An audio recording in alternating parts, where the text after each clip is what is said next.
Welcome to Residential Tech Talks. I'm Jeremy Glowacki, Executive Editor of Residential Tech Today. And in this episode, I'm joined by Michael Heiss, a Los Angeles-based residential tech writer, former audio and video product and marketing executive, and this year's CEDIA Lifetime Achievement Award winner. Mike, it's great to finally have you on the podcast. Thanks for joining us today. Well, thank you very much. And you haven't mentioned that I actually am a ResTech contributor We were going to from get the to very that. first issue. Absolutely. Right out of the gate, you're my guest editor, and we did that for one issue, but you're a contributing editor. You're the only one with that title. It gets you in the door, hopefully, with a few press events here and there. And Yep. you've done some great writing for us for the first couple of years of the magazine. And we worked together with Residential Systems back during that part of my career as well. So Yeah, and hope to continue it going forward. I've got 2 or 3 pieces coming up, as you know, and you'll tell the listeners, and a really interesting one coming up very shortly on digital health. So, yeah, the industry has changed, and what we as the media that serves that industry has to do is changing as well. Yeah, absolutely. And I've got a lot of questions I want to ask you about technical trends and product observations. I want to get to that a little bit later in our interview. But before we go into that, I wanted to jump into talking about your recent honor, becoming a Lifetime Achievement Award winner from CEDIA, to add to your Volunteer of the Year award, your CEDIA Fellow, which I'm a fellow with you. You're jolly good. That's right. We know the secret handshake. And Yep. and I wanted to know, you can't answer this because I know how you're going to answer it. You cannot answer it with the word old. But how does it make you feel to be recognized for your industry work? Oh, I'm honored. No, seriously. I mean, I have been a part of CEDIA since the very, very first meeting. If anybody here is, and I will use old, let's say anybody who's been around long enough to remember the very first CEDIA formation meeting was in a steamy, what they used to call D rooms, those gray padded demo rooms that you see at trade shows. And we held the meeting in one of those down in the basement of McCormick Place, and it was only about 90 degrees and 187% humidity. And everybody was schwitzing like crazy. And how much were the Chicago unions? Yeah, how much were the Chicago unions charging you for your time in that room? That there's a whole nother podcast that we can talk about the right. Chicago unions from a number of points in my career. But I've been involved with CEDIA since then, and it's been an interesting ride, to be sure, to go from something was the people who did home theater, or quite frankly, the guys who did home theater, sure, because there were very few, if any, women involved in the industry in that time. And it's amazing to see a bunch of guys doing home theater and pulling wires to all the things that that CEDIA member firms do today. It's pretty amazing to look back at that, and I'm just honored to be recognized as having been a small part of that. Well, that's great. And I mean, you served 2 terms on the CEDIA board, and you've been part of the Tech Council. What do you feel that you've gained from your volunteer service, and what were you able to? Do you feel that you're able to contribute to the industry with being a part of the Tech Council, being part of the board? Well, what I've gained is a lot of airline miles. Let's put it that way. Sure. And I got to go to some interesting places at some interesting times. But the people was the most important part of it, and getting to meet people across the country and around the world, and excuse me, learn about the industry from their point of view, and really to have the opportunity to inform people about things that I think may have been obvious to me from my perspective, but not so much to where the industry is and needs to go. In terms of the Tech Council, one of the things that when it was put together that was always in the forefront for me was what I used to call the do line. If there are any Cold War historians listening, The DEW line, the DEW stands for Distance Early Warning, was a series of radar installations across Alaska and northern Canada that were supposed to detect incoming Russian bombers. How does that date you? Right. But the object was to let people know that something was going to happen, hopefully before it happened. Hmm. And the one thing that has not changed with the Tech Council in our industry, and why I love to continue to be involved in it, is to help people be prepared, Hmm. to know what's coming and learn about it so that you're not caught flat-footed by it. And one I remember, one of the international events I went to was the second CEDIA UK, when they were separate organizations, Expo at Selson Hall, which is south of London in Croydon. And it's this magnificent old kind of castle-like building. Being in the basement of Selson Hall, teaching the attendees about DVD and why it's different from VCR, and about region codes and things that now, sound sort of quaint, but that was a major technology shift. And I take pride in having been part of helping the community to know what was coming and how to deal with it. And that's the part I really like the most about being involved with it. Well, and you've been such a hot ticket for your presentations over the years, from your, I think, just your energy that you bring to those. I And have a shtick. yeah, exactly. It's a bit of a Shecky, Mikey routine. Shecky. Yeah, and but you run through things so rapid fire, and for the guys who are technically minded, I think they're catching everything as you go, and it's just really entertaining. For me, I'm like trying to take notes. It's going through jargon and terminology that I have to look up later sometimes. But how did you get like your focus areas? Were you mostly video from the beginning, video and a little bit of audio because of your Well, career? it's kind of that goes to how I got into this in the first place. I was in high school what you would call the AV squad. Either now it's the nerd herd. I don't know if they even do that anymore, Right. but I did that because it got me out of going to homeroom. I didn't have to wait in line. And lighting control in those days, if anybody remembers lighting keys, there were these little fork-like things that in Yeah. institutional settings you put in and you could turn the lights on and off. And I had one of those. I had a key to every room in Lawrence High School. And it was cool. So that got me into distributed sound. Okay, educational media was 16 millimeter projectors. Right. But I was also involved in stagecraft, Mm. and I was the stage manager for all of the theatrical productions, my junior and senior year in high school. And I had to choose between stage and, yes, I perform, but I'm not a performer, and the sort of technical side of it. And I chose the technical side of it. Went to Ithaca College in upstate New York as a TV radio major. That even now sounds kind of quaint. Right. And spent 4 years playing television. Mm. And then I went to grad school, and I not only have the one degree that won't get me anywhere, I have two degrees that won't get me anywhere. And I got to play television and also teach as a graduate assistant. And that just sort of got me on the way. I mean, my goal was to be the director of the NBC Nightly News. Wow. Never Okay. got there, Yeah. Well, but so went in different backing up, directions. right, where were you going to, where'd you grow up, and where were you in high school there? I grew up on Long Island. Oh, right. Okay. And if you ever land at JFK, when you're on the final approach to Kennedy Airport, you fly over this building, which is Lawrence High School. And it was apparently really blasted out in Hurricane Sandy. Hmm.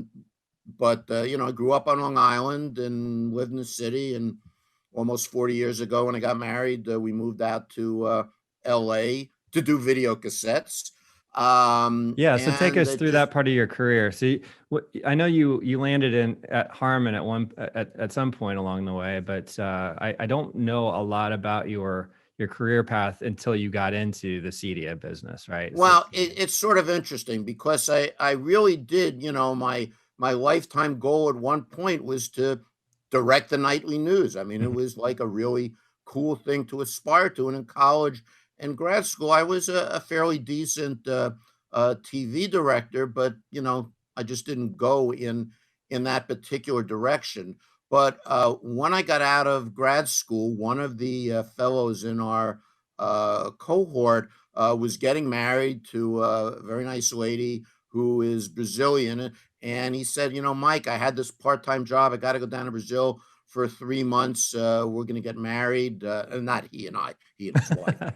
And, you want to, since you don't have a job after graduation, you want to take over for me. And that was probably not a good move on his part because I stayed. And when he came back, he had to get another job. ah, But the company that I worked for, and this is where the trend to CEDIA started, was I worked for the first company to do pay-per-view in-room hotel movies. hmm. And now we have streaming, and I just bought, and I wrote about it, last week in ResTech about the new Google Chromecast and all of those things.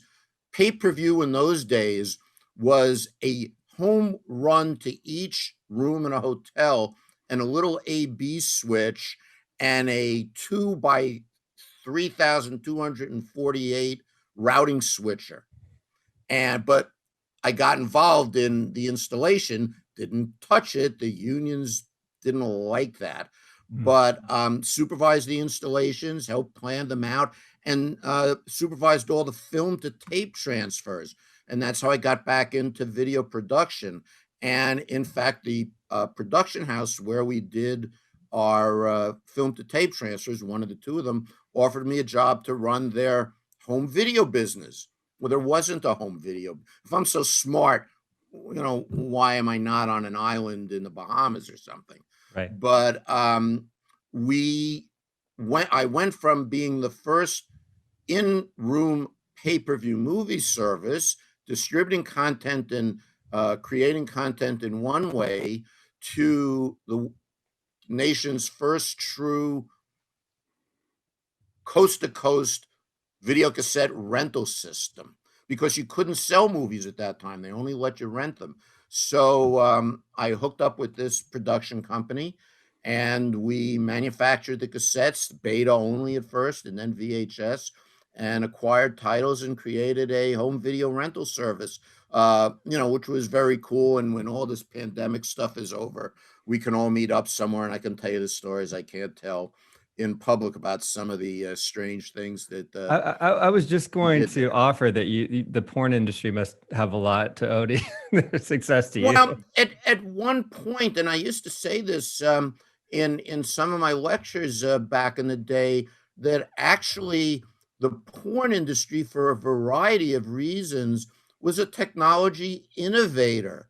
They got into video cassettes before video cassettes were really a big business. They got into DVDs before DVDs were popular. They got into streaming before streaming was popular. And I guess the names will be changed to protect the innocent, and I'm the guilty one. When I was working at Harman and we were doing our first DVD player, which was one of the products that I was responsible for, one of the features was multi-angle view, Oh, yes. which, if Uh-huh. you remember that, which sort of fell out of favor for a variety of reasons, although it's coming back in a different incarnation in streaming. And there were no commercial discs that had multi-angle view except for, let's just say, adult entertainment. Right, right. And where I live is in the San Fernando Valley in California, Mhm. way close to the world capital of adult entertainment. Yep. So I visited one of those companies, and they were actually doing some fairly sophisticated, for the time, DVD offering, and they gave me a handful of discs. And I said, thanks, I want to use them for this purpose. Yeah, yeah, sure, knock stuff out.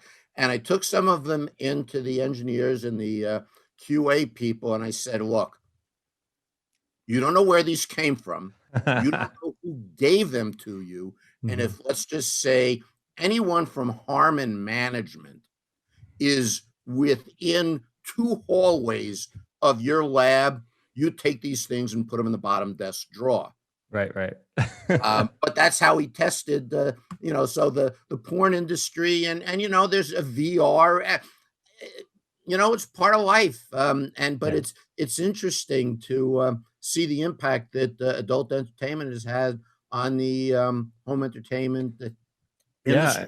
I mean, I saw it first, not only in the movie Boogie Nights did I see it, but I also saw it firsthand in the office in New York when I was with Residential Systems. We had a magazine that was glamour. It was such a glamorously titled magazine, Replication News, which was all about the creation of DVDs, Blu-rays, that type of thing. And the editor would get a lot of samples in of packaging and whatever it would be. And of course, porn was a big part of it. And I may or may not have seen some of the angled views that you're talking about. I can't, my mom might listen to this podcast, so I can't really talk. I did want to continue our conversation about your path into the CEDIA business a little bit more, but I need to take a quick break for a word from our sponsor. This episode of Residential Tech Talks is brought to you by Ring, home security systems and smart home automation. Get protection at every corner with their intelligent security cameras, alarm systems, and video doorbells. Receive notifications when motion is detected or check on your home anytime with Live View in the Ring app. Help keep your neighborhood safer with the Neighbors app to share information and discuss safety concerns in this hyper-local social networking platform. Ring's mission is simple: make neighborhoods safer. Discover all the smart home security products by Ring. Go to ring.com. Welcome back. I'm talking to 2020 CEDIA Lifetime Achievement Award winner and Residential Tech Today contributing editor, Michael Heiss. Michael, I had mentioned, we were kind of doing a walk through your career. You obviously were mentioning Harman, your work there, and developing products. And I would just say that's probably a pretty good step into the CEDIA channel. Is that how you started working with CEDIA, or was there a different path that I'm not Well, no, familiar? everything that we've sort of been talking about led to that because as I went from, one spot to another, in a strange way, they all related to the elements of what we now call a residential technology specialist does: distributed content, distributed data, creating the data, and everything I did, with one exception that I do have to mention, is a college friend of mine, now deceased, unfortunately, offered me a job at one point along the way at NBC. Mm. And since one of my goals was to work for either direct the nightly news or become a network vice president, I took a job at NBC in the promotion department, where there still was an intersection between technology, albeit primitive in light of what they do today and then, but I helped create promos and Mm. did all sorts of sort of crazy things as I look back at it. And I did that for 3 years, and it was really cool, and got to play, albeit again, not touch. I'm the only person in my family, on not counting my wife's side of the family, who was not a member of a union. Mm. So I got to work with, but you better damn well not touch anything, um, uh, uh, sort of things, and good old 2-inch quad machines and pneumatics and things like that, because the industry at that time was just getting into satellite distribution. So the kinds of things that we did at that time were a precursor, albeit at a network television level, to excuse me, to where we are today with home theater and Internet of Things. And just there was one step in between there and when I did work at Harman. A friend of mine who I hired to replace me at the pay TV company later worked for a part of what was then Bell and Howell, which was the world's largest video cassette duplicator. Mm. Boy, what an anachronism that sounds like now. Yeah. But he said, Mike, you want to, be my guy out on the West Coast, work with the studios. And and help them create, at the time, to be sure, physical distribution.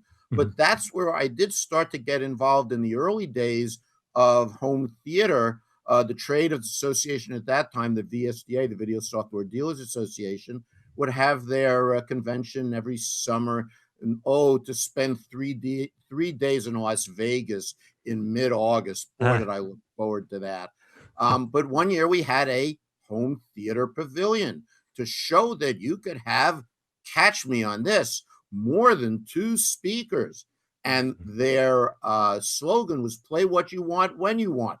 You had to have a cassette machine and a cassette, but to show the dealers what home theater was and why it was something that would appeal to consumers. And that's really where I got my first start into home theater.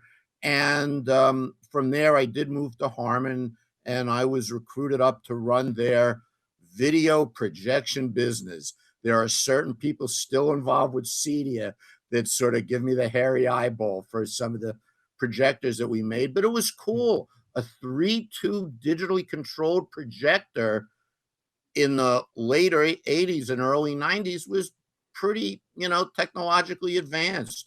When Harman bought Fosgate Audionics, and that fell under my jurisdiction, we did the first all complete made in America THX system, wow. all analog, Yeah. uh, not even Dolby Digital. It hadn't been perfected yet. It was all matrix surround with some enhancements developed by Jim Fosgate, who is an interesting fellow to be sure. And that led me, down a lot of different paths in management and product direction for products that led to the parallel path of what does the consumer need? What does the dealer, installer, designer need to suggest and sell and install and maintain and update for a home theater? And we did a lot of interesting things with that in the Harman Kardon world at those days. Times have changed, their business has changed, Mhm. but at the time, it was a cool place to be, and we did some pretty cool stuff. And that's where I got involved with CEDIA at that point, representing Harman. And then after I left Harman, just representing my own interests as a consultant and journalist. Yeah, and you basically never stopped going to conventions and trade shows. It's different technical meetings, it seems like, from your writing at least. So some of those I'm a early show events. dog. Yeah, exactly. I mean, so what brings you to that room that you're describing at the McCormick Center for the formation of CEDIA? How are you that involved where you're in that decision making kind of body of people there? Well, we were there in our little demo room with our Harman video projectors. I don't remember. That was before Fosgate, so I don't even remember what the audio was. It was probably an HK receiver, or maybe some step up stuff that we were able to get from Lexicon at the time. And Was this a knowing CES, folks. summer CES event? Summer CES in McCormick Place. Yes, Right, when right. Summer CES was the big one. Yes. And Las Vegas in January was just sort of a closeout Hmm. show or a car audio show, because they wanted their show in January to prepare for the spring season for car audio, where the summer CES at that time was where they did all the technological and product introductions going into selling season, which made sense at the time. At the end, the CTA people just sort of, changed it. And I think clearly for the better. But, just from being in the business, I knew Yeah, folks like Tom Dougherty and Chris Stevens. sure. And, it's not fair to them to say it's like Mickey Rooney and Judy Garland in a movie saying, "Hey kids, let's put on a show."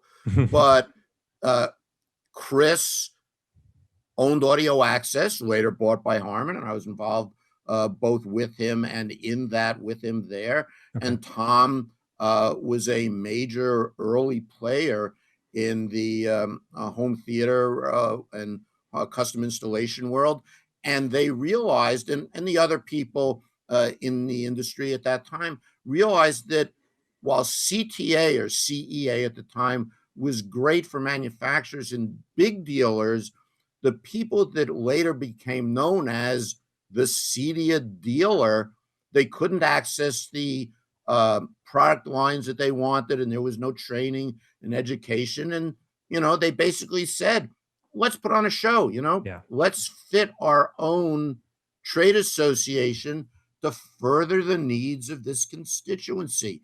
And we all together put it together, and to some extent, the rest is history. Yeah, and so skipping ahead, when we've worked together, you've always been my go-to for covering the video category, especially at CES, trying to distill down all of that development that happens annually there. But then you've covered gaming technologies at E3, and even going to AES and talking the pro audio and all that Yep. side of it. So it's evolved, like you said, to where your coverage even includes digital health and the streaming devices and personal assistants and that type of thing. The most current story, as you said, is the digital health and medicine category. And with COVID-19, obviously, that's a very important topic right now. What have you learned in that category as you look at ways to help improve your lifestyle as you get older, and maybe caring for members of your family who are older as well? Well, no, my mother's 93, and I am her personal technology assistant. I won't give her the link to this because I'll get in trouble, and I'll get in trouble with my wife for wearing a t-shirt for sure. But it's necessary that you use this stuff to help enforce your own health as well as others. I mean, it's no secret. I've been to every CEDIA expo except for one when I was recovering from a stroke after some Right. heart surgery. So I went to every one with an asterisk Hmm. kind of thing. But yeah, the doctor said monitor your blood pressure. So, I mean, I previously have bought some devices which are fairly common and reasonably inexpensive to do that. But now there's one that, the details of which will be discussed in a forthcoming article in Residential Technology about being able to do, albeit, not like I'm going to the cardiologist on Thursday and he's going to wire me up till hell won't have it, but something that people can do at home to at least have the do line, an early warning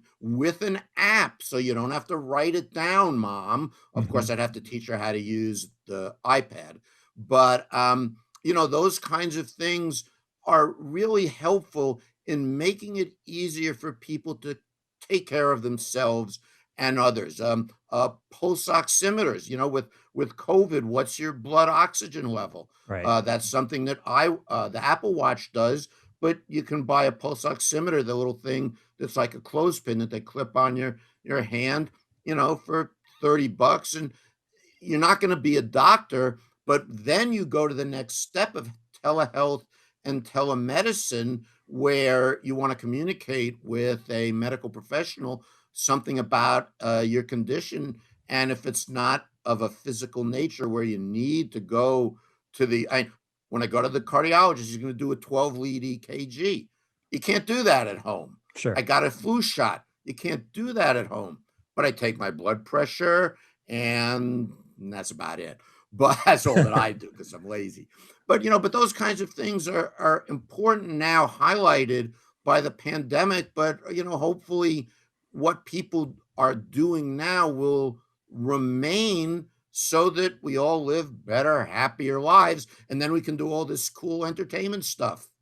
Yeah, I mean, it's evolved obviously into healthier environments as well. We don't really have you write about that as much, but that's something that comes up in our coverage where we're talking about, making the LED light mimic the Sure. outdoor light, better ventilation systems, obviously the, heating and cooling and all that. But just I think we're all spending so much time at home because we have to be right now, that everybody wants that environment to be as healthy as possible.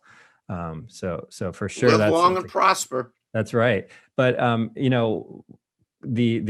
apps category, the streaming device category is something that I've always looked at you for coverage. And I was just wondering, do you have a favorite right now among the Fire TVs, the Apple TVs, Roku's, that sort of thing that you? Well, it's sort of funny because of the nature, obviously, of what I do. I sort of have or have to have all of them.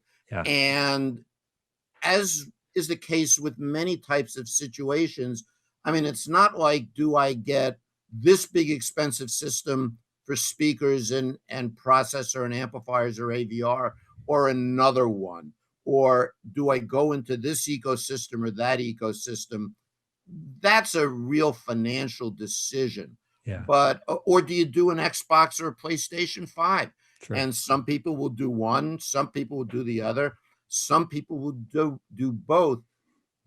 Given the intersection of the content and the devices, I would say that people sort of need to have at least two right now. And they're not that expensive, where if you really want HBO Max, a Roku, or a Fire TV, won't do it.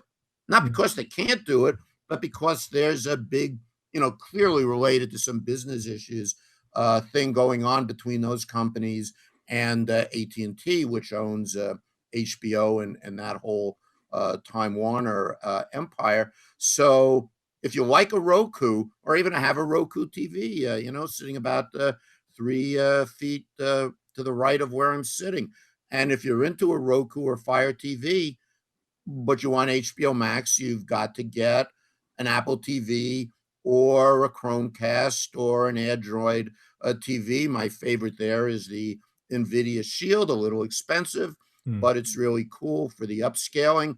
The new Chromecast that was announced 2 weeks ago that I just wrote about is really kind of cool. It has a remote control finally, for crying out loud. Or if you're an Apple head, that. So it's a personal choice. And what I, hope the readers find in my writing is I really try not to say, this is the one that I have, because if you say, Mike, what do you have? You're going to spend a lot of money, because I have all of them. And a lot of them I get from the manufacturer. So that doesn't, thank them, but that doesn't count. Right. So most people would prefer one or two, but then you have to take a step back and say, well, but how many HDMI inputs are on my TV or my AVR or my sound bar? And how do all of these devices, which you need for different purposes, intersect either as a dealer, designer, installer, or as a consumer enthusiast, or as my mother? I mean, it's only 11:15 and she hasn't called me yet to say I can't watch something I want. But that's why I got her a TiVo for her birthday, because the cable box that she had was indecipherable to me, for crying out loud. Okay. And God bless her, she's 93, but that's, not her thing. Sure. So the TiVo was the right device for her. Hint to installers, within reason, anything you buy, you select for a client, have one. Yeah. Because when my mother calls and says, I want to watch that thing on Netflix that all my friends were telling me about, but I can't, I say, okay, Mom, hang on. I pick up my TiVo remote, look at my TV and say, press this button, that button, the other button, and it's cool. Yeah. And she can do it. And that's something that I think people, installer, designer, dealer people, sort of forget that as an important aftercare part. A TiVo was good for my mother. Yeah. An Apple TV, because of the remote, I mean, my fingers don't work. I broke my wrist. It's like a bar of soap. That remote wouldn't work for her. Yeah. A Roku, she can deal with that. Yeah. So what's best for one is not best for all. So do you ever get to the point where you just have so many devices and things that you're trying out that you just don't even want to deal with anything for a while. Like I turn down opportunities to review products sometimes just because I know it's going to be a hassle to pull something out, put something in. It's just like too many changes to I just want to have like a relaxing evening sometime and have everything work and not have to like fiddle with what it is that's not connected to something. Well, there are two parts to that. One is I may have I may have received the Lifetime Achievement Award, but any room in my house, including our den and my office, will not win the best dressed rack award. Let's Right. put it that way. Because I'm lazy, B, because I don't have the manual dexterity I used to, and C, because I'm always changing things. And it doesn't bother me. It drives my wife crazy. For sure. But we've been married we'll be married 39 years. Thursday. Okay. Man, I better. Yeah, congratulations. Just, Alexa, remind me that Thursday is our anniversary. Yeah. What do you call it? But, it drives her nuts, but she's used to it. The test, and the woman who was, our housekeeper when our son was young, and babysat for us when we, couldn't stand it, and, had to go out and have a little date night. Especially that was during my Harman period where we were switching stuff out all the time. And I had what I still refer to as the Elsie test. And if I changed the remote, because I was, working on a new processor, AVR, or whatever, and I changed the way things work, I would never, and not to punk her, but because she's a smart lady, I didn't tell her what I did. I just leave the remotes on the coffee table. And if we'd come back after going out to the movies and dinner and whatever. And if Elsie was sitting in the den watching her novellas, and I can't laugh at that because now, thanks to digital television, I watch Japanese and Korean dramas sometimes.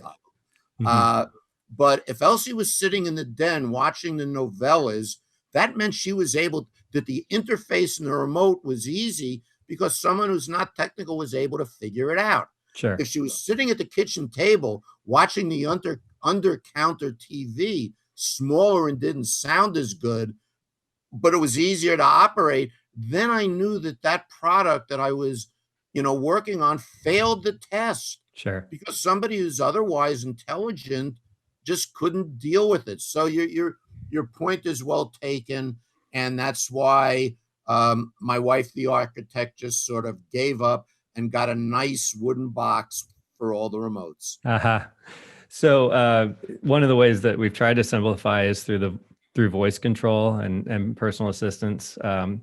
The latest HomePod was one of the things you talked about from Apple. Are these products that you're experiencing virtually at this point, or are you getting your hands on some of these and actually using voice in the home for a lot of things? To some extent, and in fact, I can't even use the A word because there's one of them sitting on the desk here. There's a Google thing and an Amazon. I don't have to say the other A word, and an Amazon thing sitting on the desk here. And I use them all the time, but sure, I have, just in my own environment, we have an Echo Bee upstairs, and we have a Wi-Fi controlled sprinkler timer, and I even have Wi-Fi in the charger for my electric vehicle. And some of the lights that I have in the office are turned on and off. But I guess to some extent it is a question of age, which again, designer installers need to be conscious of the self-consciousness of this. I set some of this stuff up for my mother, and she just said, "Take this crap out, will you please?" But I did give her, because I bought myself a new one, I gave her an Echo Show, and that's really cool. And she gets that. And one of the features that's coming to the newest Echo Show is Zoom.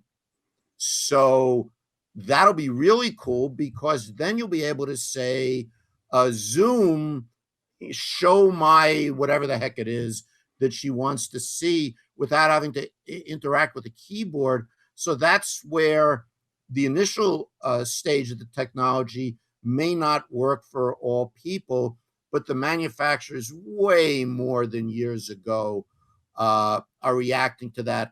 Personally, I just feel too self-conscious about all of that stuff. So I'm Yeah. a mid-level user of that. But I have to understand that there are people at both in our reader base that are at both ends of that spectrum. Sure, absolutely. I'm with you. You know, like I talk to members of my family on the phone more than I would want to do video because I think I'm just used to that type of interaction with them. And when the kids were little and they wanted to see them growing up, that was different. But other than something like this and work related video, Zoom, I'd prefer to have a little bit of privacy. Yeah. I hear you on that. So speaking of being in touch and doing all this stuff, obviously the COVID-19 changes that we've all gone through, and you're not going to these events. What is the experience like virtually versus being in person? What do you feel like you are able to still achieve by attending these things, and what are you missing out on? And where did you get that jacket that I always see when you're at Oh, events? no, then I'll answer that one first. That's a state secret. If Oh, I told you, then everybody would have one, and then it would like lose its appeal. No, that no, you can't. No. Okay, we'll leave it at that. let's for people that don't know, it's a SMPTE. It's a color bars. It's a riff on actually not color bars. It's a riff on the Sarnoff test pattern, The test and pattern. it's not a real test pattern. But I do have a picture somewhere of my wearing the jacket standing next to Joe Kane. So I should have had him autograph it Uh, and say it's Joe Kane approved. right. So in person versus virtual. What do you feel like you're not getting to experience by being on Well, virtual? it's two things. It's trade shows and press conferences. For press conferences, I love being able to, not have to travel, sit here in shorts and a t-shirt, have my desktop so able to write notes, or if it's all these things now are pre-recorded. So if you miss something, I can call it up and play it back and, um, catch the things I missed. That part of events I like doing virtually. What I miss for virtual events is not being able to walk up afterwards to somebody from the company and say, hey, come on, just clue me in as to this. Right. And you just can't do that, obviously. In terms of trade shows, some are good, some are okay. And then there are some parts of it that I really miss. I don't miss going to Las Vegas with 175,000 of my closest friends. I mean, that's, kind of clear. I agree. I miss seeing you and shaking Oh yeah. hands with people, I Yeah. miss tchotchkes, there are no more tchotchkes anymore. How am I going to get t-shirts to wear in Zoom calls if there are no events where you can get a tchotchke? So some of the big companies, the Sonys, the LGs, the Samsungs, the TCLs, they're able to do it well because they have the money, the budget, the expertise, and the staff. What Sony did at CEDIA Expo was the best ever. It Yeah. was like being there. Hmm. But here's the problem. If you're a smaller company, a startup, or at CES, if you're down in Eureka Park, which is where I found all sorts of things, or as you walk up and down Eureka Park, you may not recognize the names, but you can see which product categories are getting a lot of traction. So one year there were a lot of IoT dog feeders. I didn't recognize the names of any of the companies, but the fact that there were many companies having it said that that's a trend. Right. That's how I first got exposed to video doorbells, was in Eureka Park for the predecessor of Ring. And you see one, it's interesting, it's a startup. You see two, you say, somebody saw what guy one did, and they said, I can do this too, as long as I don't infringe. But then if you come back and you see a half a dozen of them, then it's a trend, and it really should be noted. And then it also changes the way I write, because you're not writing about the fact that this is, but the fact that there are a dozen of them, and this is what makes one different from the other. I miss that. I miss being able to stop by a booth by having seen something on a table, talk to the founder quite often, and getting the lowdown. It's really hard to do that virtually. I'll be very curious. I wish them a lot of luck. I wish them all the luck in the world to see what our friends at the CTA are going to do in January. It's not going to be easy. And, there are things that you wipe your brow and you say, thank goodness I don't have to do that. I can't stand it. And then there are geez, I really miss it. I know there's a strange Pavlovian feeling about some of this stuff that we do. I often have this strange feeling of, I feel like I want to get on a plane right now, but like, that's my least favorite part of travel. I don't know why I feel like that. It's just that it usually goes somewhere that turns into something interesting. We're not getting that right now, but I hear you on both accounts. I really appreciate your time, Michael. I know you've got to go. Thank you for we've your been time. talking a while. Yeah, great talking to you today. Hey, read my stuff in ResTech Today. That's right. Great magazine, I've heard. That's rumor has it. Rumor has it. Also, thanks to everybody for joining us. Be sure to comment, share, or subscribe to the podcast. And you can check out all the latest, like we said, at residential tech news at restechtoday.com. And until next time, please stay safe, stay inspired, and let us know if you've got a great story to tell. Residential Tech Talk, lighting specialist, residential tech, Home automation, smart device, home or smart house.